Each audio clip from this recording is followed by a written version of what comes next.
Magic and magical people, the unnatural order is all around us. There are white witches, black witches, demons, vamps, werewolves, shapeshifters, ghosts. It's a protoplasmic party of creature features out there. But unless you know where to look, you won't find them. I know where to look. My name is Harry Strange.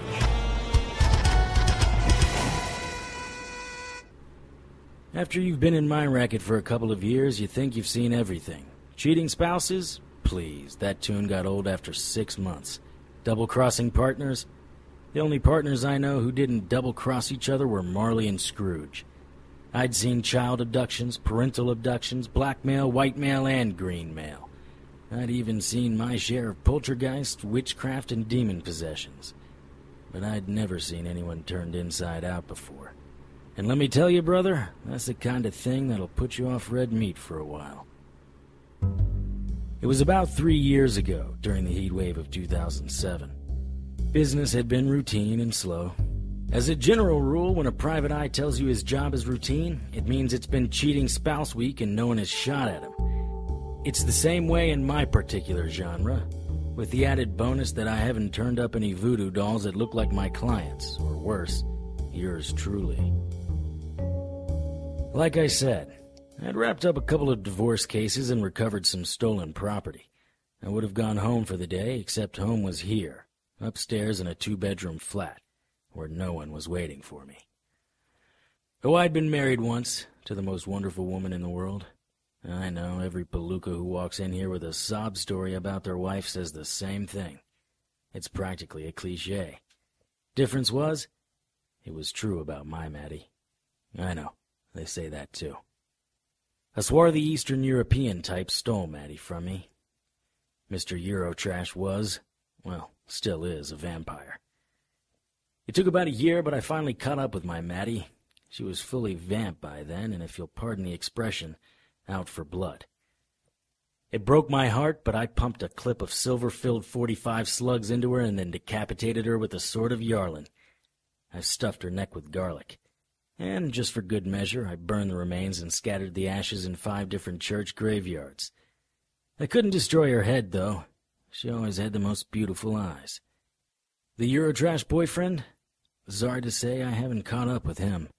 Yet.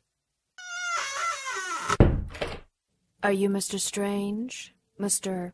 Harry Strange? That's what it says on the door, sister. I've heard a lot about you. I believe you will help me. Most people ask if I can help them, not tell me I will. Okay, sister, let's start out easy. What's your name? Lil. Lil was attractive in a Soviet bloc sort of way. Who am I kidding? She was beautiful regardless of where she was from. Her lips were moist, ruby red, and begging to be kissed. She was built like a pin-up queen and held herself like royalty. It's been my experience that a bird with looks like hers was always going to be trouble for the sad sack who thought he had her caged, because he could never cage a woman like her. A man could hold on to her for a while. She'd lull him into thinking she was his. But when she became bored or distracted, she'd move on, and he'd be left as an empty, pathetic husk of a man he once was. I'm sorry, Mr. Strange. Did you say something? What? No, I was just thinking. So what is it you believe I may help you with, Lil? My ex-lover stole some very rare and priceless stones from me. I want you to find and return them. When you say them... Just the stones. You can leave him where you find him. Did you file a police report? I'd rather keep the police out of this. Why? Did you steal the stones from someone? I never take what isn't freely offered, Mr. Strange.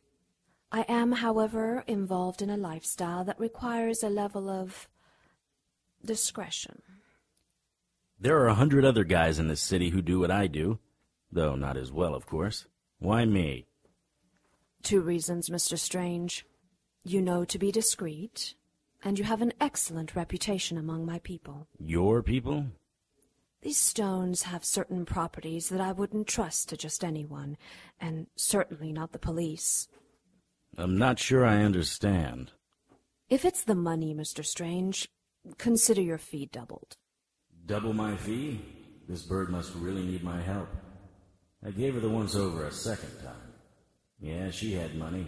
Those 5-inch designer heels she was wearing probably cost more than my entire suit. Hell, probably more than my entire wardrobe. Mr. Strange, if you're done leering at my cleavage, I would like an answer before you grow too old to do the job. That's not likely to happen. On the surface, her story was a common one. A jilted lover, a stolen object. That the stones possessed some magic properties made it more interesting. Lil didn't go into detail about what those properties were, and I didn't ask. I was bugged by the fact that she could have just as easily gone to the police or some other private dick, left out the part about the magic, and they would have been just as happy to search it out for her. There was more to this story than she was letting on. Of course, among the magic types, there always is. It's not common knowledge, but it's a protoplasmic party of creature features out there. All sorts of nightmare beasties are around us all the time. Most of us humans, however, can't see the reality of what's in front of us because we're too busy seeing the reality we think is there. Lil left a picture of the stones, a picture of her ex, and my retainer. She told me she'd be in touch. I studied the picture of her ex. He looked like a regular working-class schmuck. How he scored a woman like Lil was the true mystery. The 3 stones were equally nondescript red stones, each about the size of an eyeball. I was a happy guy, though. This job couldn't take that long. And at double my fee, this would be a good week indeed. I couldn't find any information on the stones. This was looking increasingly like a family heirloom deal. But why pay double the rate to some private dick for something handed down from great-great-grandma? Unless, of course, it was great-great-grandma in one of the stones. Since the search was a bust, I did the thing I always do when I need to find stolen charmed property. I went to see Phineas the Fence. Freaky Finny's place was near the dock. Most things unnatural in Night Falls were by the docks.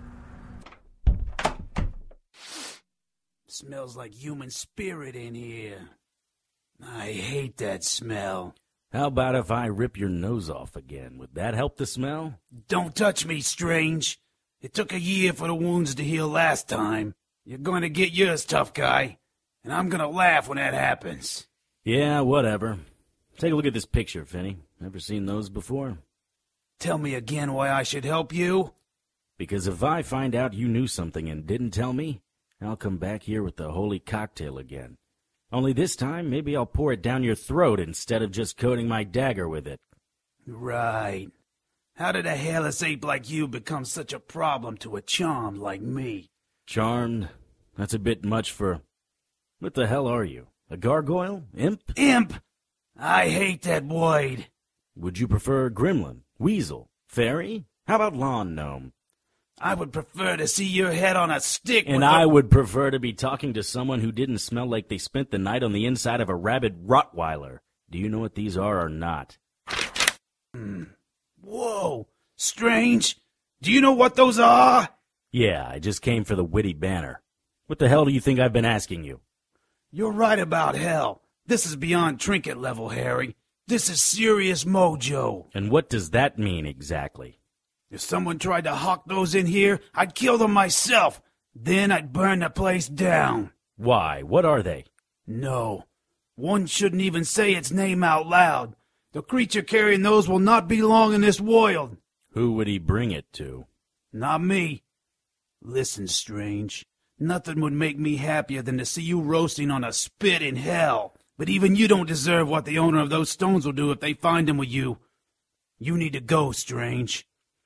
I reached across the counter and grabbed Finny by his scrawny shoulders and pulled him towards me.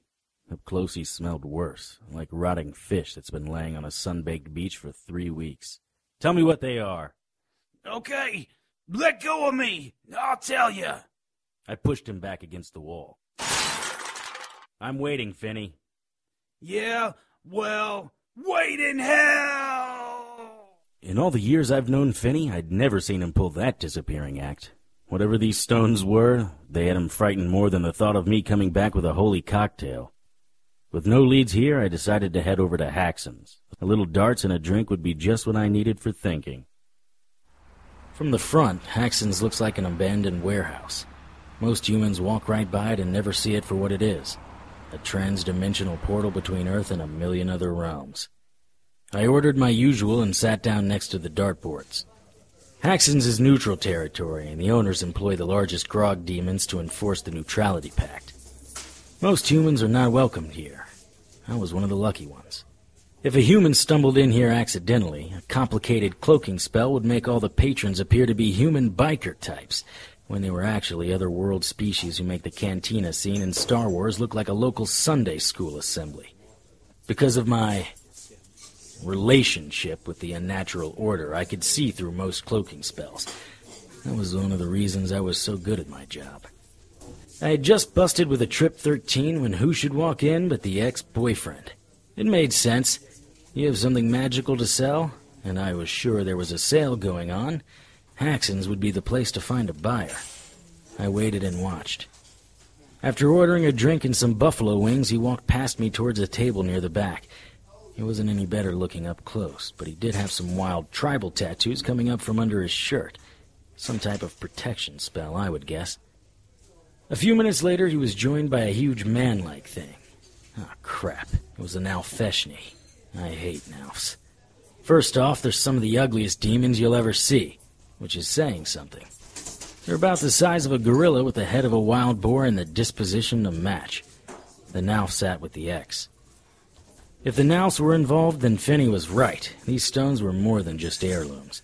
From the body language, it was obvious that some negotiating was taking place. I slid into the booth behind them, hoping to hear the details. I stole a quick glance at the table. There were no stones, but there was a photograph face down. After a few seconds, the Nalf mumbled something that sounded like where. I was able to make out the word safe, but little else. The Nalf grumbled something in his native tongue, and the X snapped back. Their voices were starting to get loud. It wouldn't be long before one of the security guards came over. Since Haxton's was a neutral ground between the dimensions, a place where deals could be made in relative safety, Haxton's took security very seriously. Of course, once you stepped outside the grounds, all bets were off. I got up to go to the bar and stole a quick glimpse in their direction. They weren't arguing so much as they were negotiating a price. By the time I got my drink and returned to the table, some arrangement had been made. The human picked up his photo, did a little head nod towards the Nalf, and left. After a second, the demon did the same, though he headed for one of the doors in the back. I waited about 30 seconds to make sure the Nalf wasn't coming back, and then I went the same way as the X.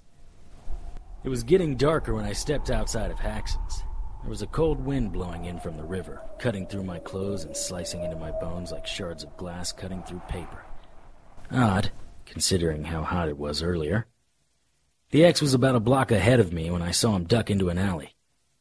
If these stones were as strong as I was beginning to believe they were, the X was going to start a bidding war for them. He didn't realize that treating magic heirlooms like baseball cards on eBay was frowned on by the unnaturals. It was like how a Catholic would feel about auctioning off the Eucharist. I turned into the alley in time to see 4 goons with no necks step out of a side door and grab the X. He put up an acceptable fight until one of the goons pulled out a cattle prod and smacked him on the back of the head.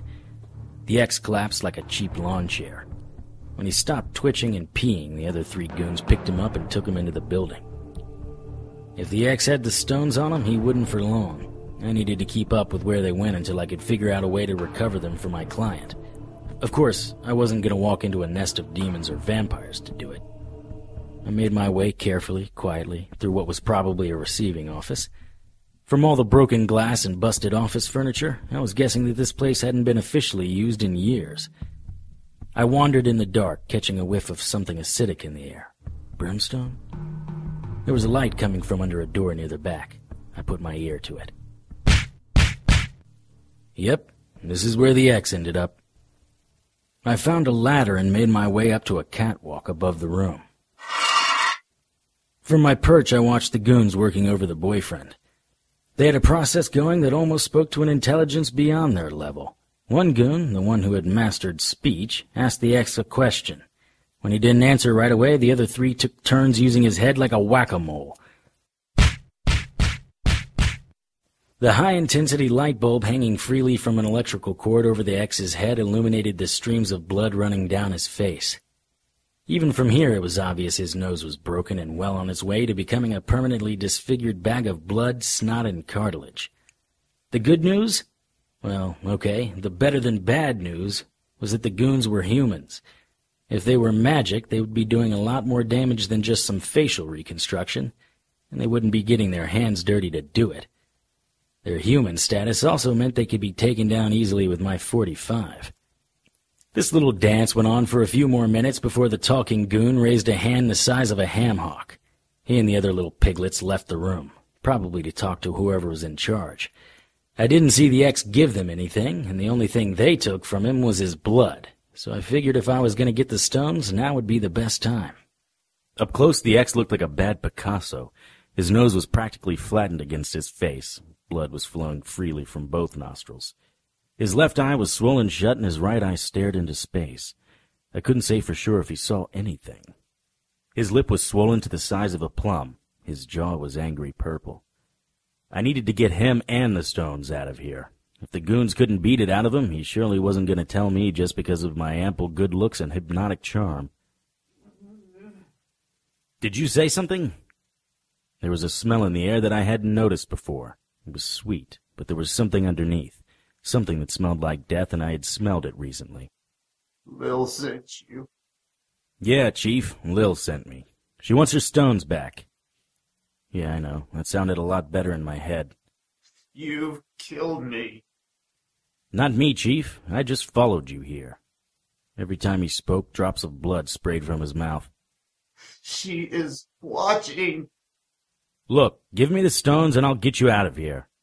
I'm never leaving this room alive, and neither are you. If I had a nickel for every time I heard that... Look, friend, there are only 3 of them. I can take them out while drinking a chai. Tell me where the stones are and I can get you out into a doctor who will fix you up. But you have to tell me where the stones are. That's all Lil wants. Did I say something funny, champ? You don't know Lil. You don't know what she is. She wants me and the stones. Actually, friend, she doesn't want you, and the sooner you accept that and give me the stones, the sooner we can all go home. You are blind. Don't you know who she is? I thought I heard footsteps. Listen, Sparky, someone's coming. Unless you want those goons to finish your nose job, you need to tell me where they are, and you need to do it now. It's not. I turned to see the door open. I reached for my holster and drew my .45. I didn't want to have a shootout here. I knew I could take out the 3 goons, but I didn't know how many others were waiting. I stepped to the side of the door. My plan was to wait until all 3 were in and bust a cap in each of their heads. I leaned against the wall, my .45 pointing up towards the ceiling. I was close enough to smell the metal of the barrel and the gun oil. The door pushed open, its metal base scratching against the cement floor. Imagine my surprise when, instead of a pair of black pants and cheap shoes, I saw a pair of 5-inch red pumps and legs that seemed to go on forever. Hello, Mr. Strange. She spoke without turning to see me. Lil, what are you doing here? You let her right to me. What an idiot. Lil, this isn't a safe place for you. You really don't know who she is, do you? You're the dumbest human being on the face of the planet. Coming from a man whose face had been reduced to meatloaf made me think he was either delirious or a genius. What are you talking about? She is evil incarnate. Don't be like that, honey. Just because we broke up doesn't mean we can't be friends. Stay away from me, Lil. Shh. Come on, honey. Look what they've done to you. Don't touch me. You, Mike Hammer. Whatever your name is, don't let her touch me. She caressed his face, gently brushing his hair out of his eyes. She took a scarf out of her purse and started dabbing at his torn flesh. They will pay for this, honey. Remember how it used to be between us? I loved you. I still have feelings for you. You don't need to suffer like this. It's only because of the stones. They didn't take them from you, did they? You do still have them, right? The boyfriend said nothing, but he was trying to pull back from her touch. Where are the stones, honey? Please tell me. She moved her hand gently across his face. Then, when she got to the pulpy mess that used to be his nose, she grabbed it between her thumb and forefinger and started to twist. Where are my stones, you worthless little maggot? Hey, what's going on in here? Lil, look out! I took aim at the goon, but Lil stepped in front of me. Back, cretin! I command you! I stood slack-jawed as the talking goon froze where he stood. He looked to Lil, then me, then back to Lil again. The goon looked like a stupid kid trying to solve a math problem. In the next second, he burst into flames. The room quickly filled with the smell of barbecued pork. He ran around in circles, flailing his arms and trying to put himself out. In about a minute, he fell down, tried to stand, and fell again. This time, he didn't get up. His skin was charred and melting in places. He was still burning, but at least he stopped screaming. I looked back and saw Lil hovering over her ex like a buzzard waiting for dinner to die. They're mine. You gave them to me. I gave you a lot of things. The stones were for you only as long as you were with me. When you left, you forfeited all rights to them. Okay, Lil, so you're a high priestess witch. I get it. A witch? Do you see a broomstick anywhere, Mr. Strange? I am Lilith, first woman of the Bible, queen of the Grigori, mother of the Nephilim, goddess of the succubi. Where are my stones, little man? Yeah, right. Those are all that's keeping me alive right now. They will be your death if you don't tell me where they are. Wait a minute, sister. You can't kill him.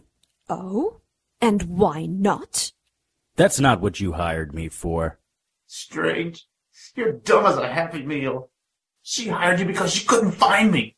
I was cloaked against her. You were not. You led her to me. Wrong, boyo. He led me to the stones. Finding you is just a delightful bonus. You played me for a fool, sister. I don't care which part of hell you're the queen of. No one plays me for a fool. Hold that thought, Mr. Strange. Lover boy, I'm bored now. It's time to give me what is mine. Search his pockets. I already did. I'm not talking to you, Mr. Strange. From the shadows came two misshapen beings. They stood about 3 feet tall, with claws larger than table saws. Their heads were about twice the size of their bodies. Their mouths couldn't close all the way because of 2 rows of long, jagged teeth. Get them away from me! Relax, darling. They've been fed. The little bald abominations moved so fast it was impossible to watch their claws. After a few seconds, the imps came up empty-handed. I told you, his pockets are empty. He must have dropped them somewhere. No, they are still here. I can smell them. If they are not on him, they are in him. Did you swallow them? He didn't say anything, but the look on his face told me Lil had guessed right. You didn't really think that all the way through, did you? The imps drew back, almost disappearing completely into the shadows. At first, nothing happened. All we could hear was the ex's labored breathing. But then...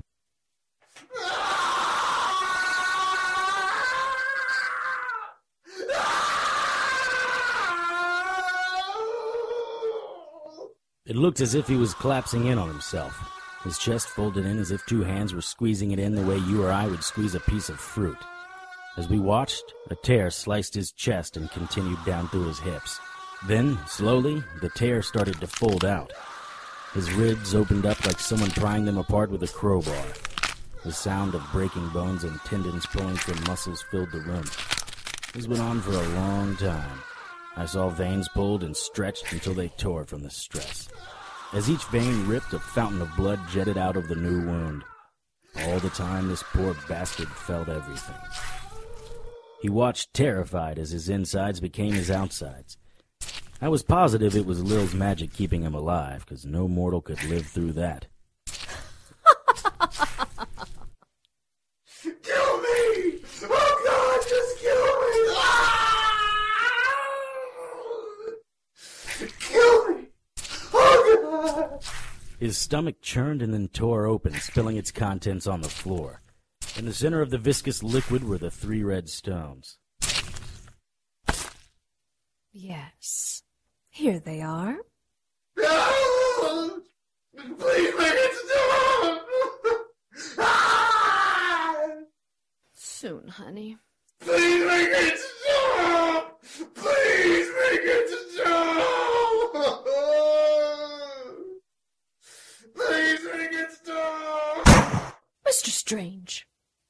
dare you? You got your stones, Lilith. You were just torturing him for the sake of torture. Mr. Strange, you could join him with just a word from my lips. If you know as much about me as you think you do, you know you don't have that kind of power over me. She watched me, deciding to test if my statement was true. You are very arrogant for a hairless ape. Lilith, if you think I'm hairless, you should see my chest. And I'm not arrogant. Well, maybe a little. But I do have some well-placed friends who keep me safe. So, the stories about you are true, Mr. Strange. You were hired to return my stones, which I now possess, and you were well paid. I think our business is finished, unless you can think of anything else. I didn't like that she had played me, but there was little to do about that now.